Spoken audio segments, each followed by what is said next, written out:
कहानी एक दिव्यांग राजा की है जिसके राज्य में कोई भी परेशानी या समस्या नहीं थी। सभी लोग उस राजा से बहुत खुश थे और ऊपर वाले से धन्यवाद करते थे कि उन्हें इतना अच्छा राजा मिला। वह राजा दिव्यांग था, उसकी एक आंख नहीं थी और एक पैर नहीं था, लेकिन फिर भी राजा को इस बात का कोई मलाल नहीं था। एक दिन राजा अपने महल के गलियारे में घूमते हुए अपने पूर्वजों की लगी तस्वीर को देख रहा था और सोच रहा था कि मेरे पिताजी कितने शूरवीर थे। हमें इतने शूरवीर खानदान में जन्म लेने का मौका मिला, यह बहुत बहुत अच्छी बात है। इसलिए उसने ऊपर वाले का धन्यवाद किया। राजा ने सभी चित्र को देखते हुए आखिरी चित्र तक पहुंचा और उस खाली जगह को देखा तो वह चिंता में पड़ गया, क्योंकि उसे मालूम था कि अब यहाँ जो तस्वीर लगेगी वह उसी की लगेगी। लेकिन राजा को इस बात की चिंता नहीं थी कि वह मर जाएगा। चिंता इस बात की थी कि वहाँ जो पेंटिंग लगेगी वो कैसी लगेगी।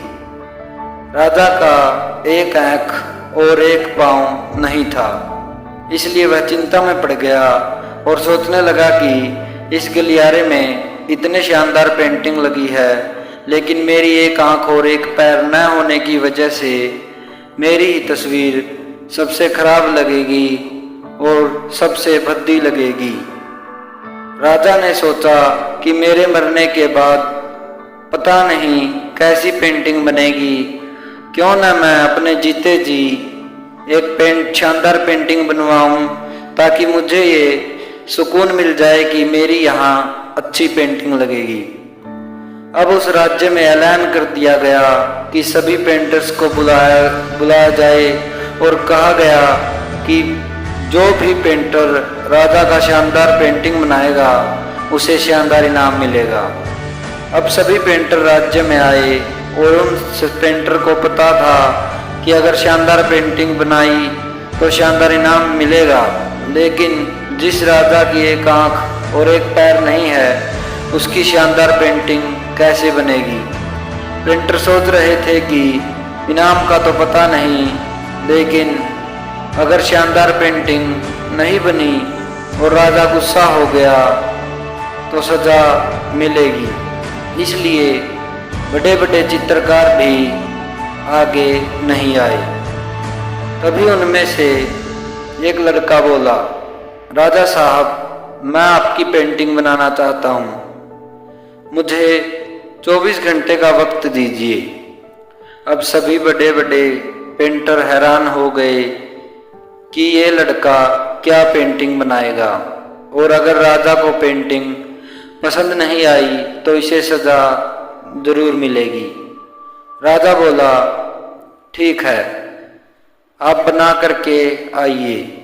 अगले दिन वह लड़का तस्वीर बनाकर लाने वाला था और दरबार पूरी तरह से भर चुका था। लोग दूर दूर से ये देखने के लिए आए थे कि वह लड़का कैसी पेंटिंग बनाकर लाएगा। अब लड़का जब उस राजा की पेंटिंग बनाकर लाया तो लोग आश्चर्यचकित रह गए। सब लोग जोर जोर से तालियां बजाने लगे, सीटी बजाने लगे, और जब राजा ने उस पेंटिंग को देखा तो वह खुश हो गया और बोला कि वाह, इससे अच्छी पेंटिंग तो इस पूरे गलियारे में नहीं है। राजा ने उस लड़के को बहुत सारा इनाम दिया। अब आप सोच रहे होंगे कि उस राजा की क्या पेंटिंग बनी होगी, जिसकी एक आंख नहीं है और एक पैर नहीं है। कैसा पेंटिंग बना होगा। उस तस्वीर ने लड़के ने उस राजा को एक घोड़े पर सवार किया था। एक साइड में उस राजा का एक पैर दिख रहा था और राजा तीरंदाजी करते हुए निशाना लगा रहा था, और निशाना लगाते वक्त एक आंख बंद हो जाती है और उस लड़के ने उस राजा की वही आंख बंद की थी जो राजा के पास नहीं थी। इस तरह से उस लड़के ने राजा को निशाना लगाते हुए घोड़े के ऊपर सवार दिखाया, जिससे एक आंख बंद और एक ही पैर दिखाया, और इतना शानदार पेंटिंग बनाया था कि वह अब तक की सबसे सर्वश्रेष्ठ पेंटिंग थी। उस लड़के के सामने भी चुनौती थी, संकट था, लेकिन उसने सकारात्मक का साथ नहीं छोड़ा। जिंदगी में आप जिस भी मुकाम पर हो, जिस भी संकट में फंस जाएं, जिस भी स्थिति में हो, अगर आपने सकारात्मक का साथ कभी नहीं छोड़ा तो यकीन मानिए आप उस संकट से बाहर निकल आएंगे। जिंदगी में उम्मीद का साथ मत छोड़ना, क्योंकि जिसने उम्मीद का साथ छोड़ दिया तो फिर वह जिंदगी उसका साथ छोड़ देती है। हर पल सकारात्मक रहिए, खुश रहिए, ऊपर वाले के आशीर्वाद के साथ और अपनों के प्यार के साथ, अपनी अच्छी और सच्ची मेहनत के साथ कर दिखाओ कुछ ऐसा कि दुनिया करना चाहे आपके जैसा। Thank you. ज़्यादा से ज़्यादा शेयर कीजिए और आपको कैसी लगी वीडियो कमेंट करके ज़रूर बताइए।